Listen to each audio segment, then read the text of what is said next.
Coming up on Mountain News this morning, new charges are being attached to the couple accused of murdering 4-year-old Chloe Darnell.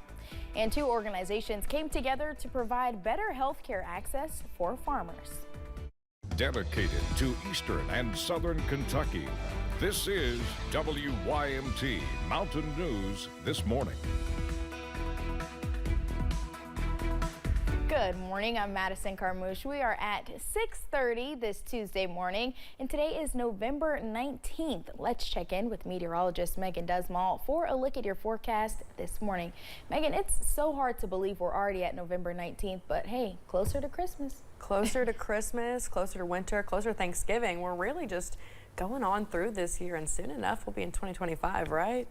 It's insane. And as we look at those temperatures, you would not believe that we are past that midway mark of November. I mean, across the board, we have some pretty warm temperatures, 62 degrees right now in Monticello. It is 6:30 this morning. Can you imagine?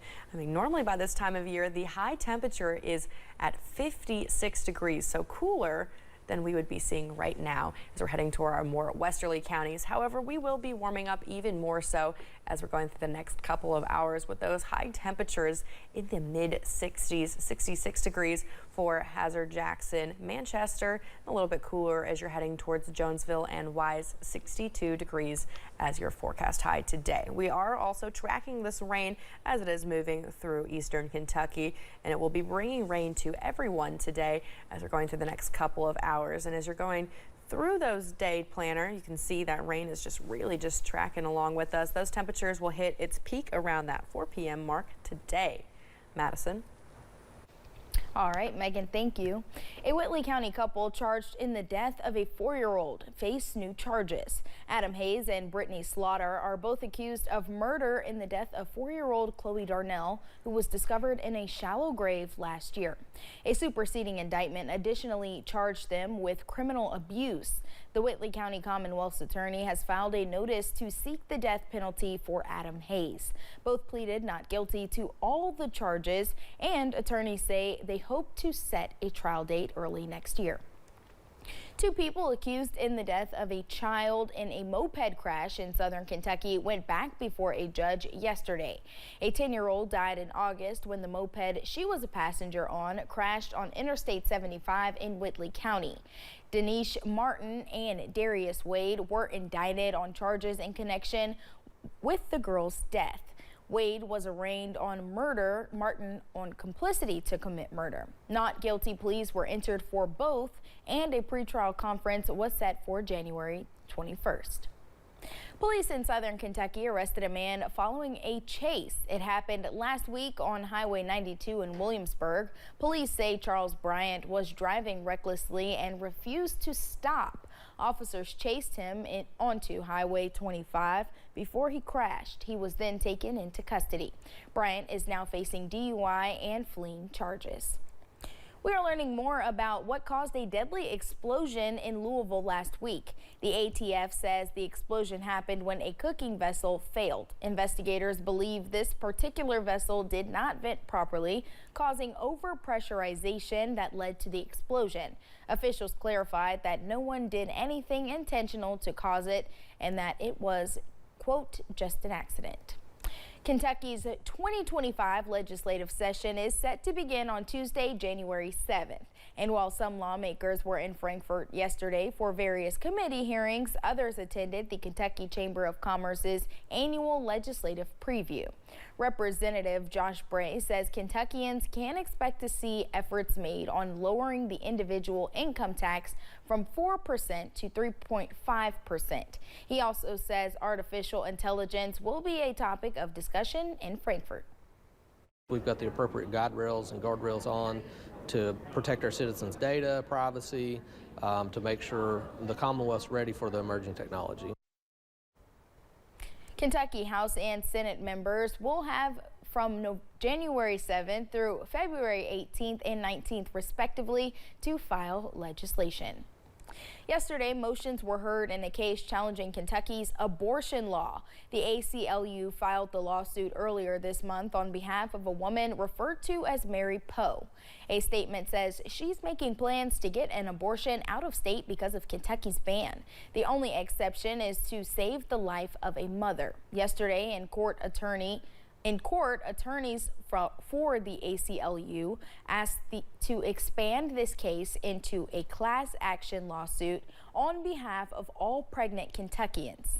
The judge will make a decision about class action status on January 3rd. Today marks the second day of Crash Responder Safety Week. It is a week to remind Kentuckians to slow down and move over when they see anyone stopped on the side of the road.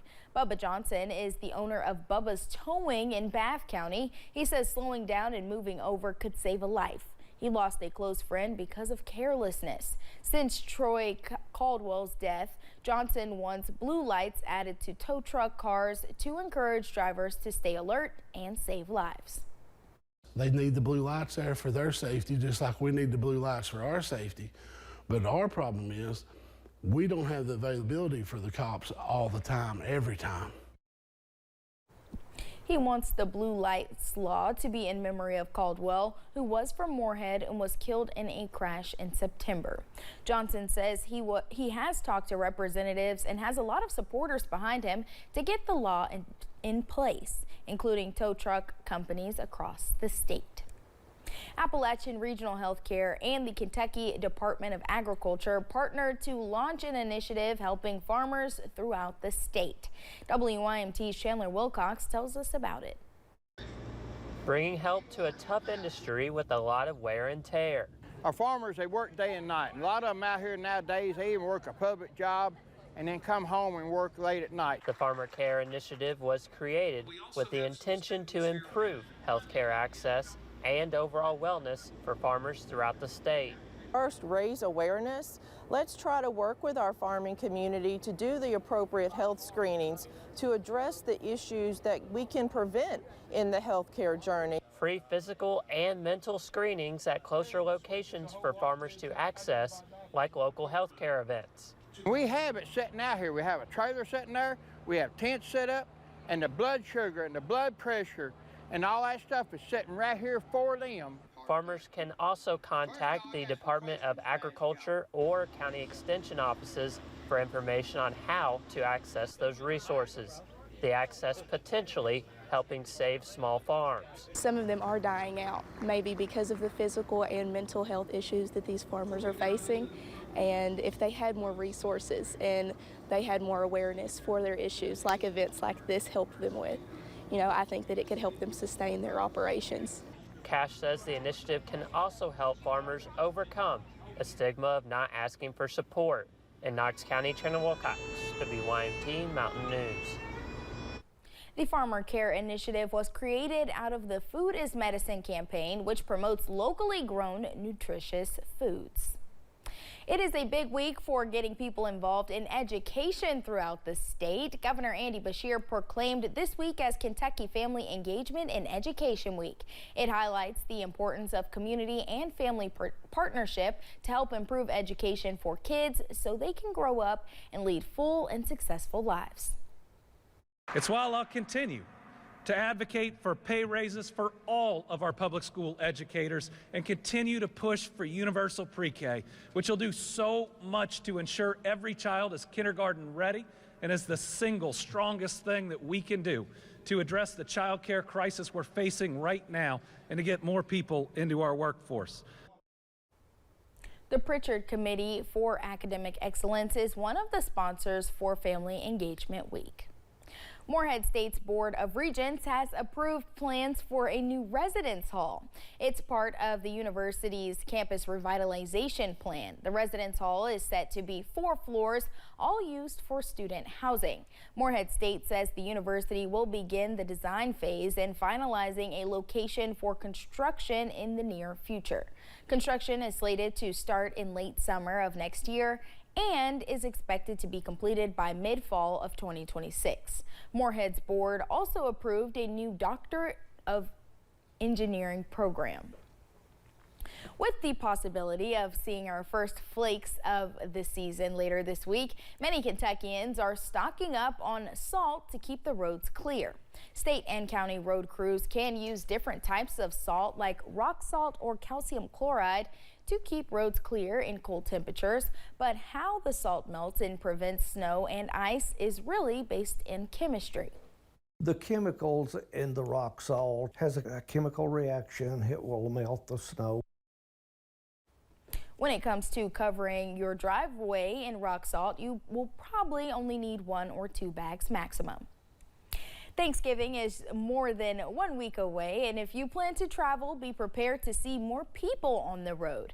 AAA predicts nearly 80 million people will travel for the holidays. Here in Kentucky, nearly 1 million people will take a trip. That's about 2% more than last year. AAA of the Bluegrass says 96% of travelers from the Bluegrass will drive to their destination instead of flying, and officials expect to see more travelers earlier in the week. We're expecting that those 2 days ahead of Thanksgiving, the Tuesday and Wednesday, are going to be particularly busy. Now, when you come back, it's going to be busy again on that Sunday, Monday. Heading into the holidays, Kentucky's gas prices remain low. The average price statewide for gas is $2.79 per gallon.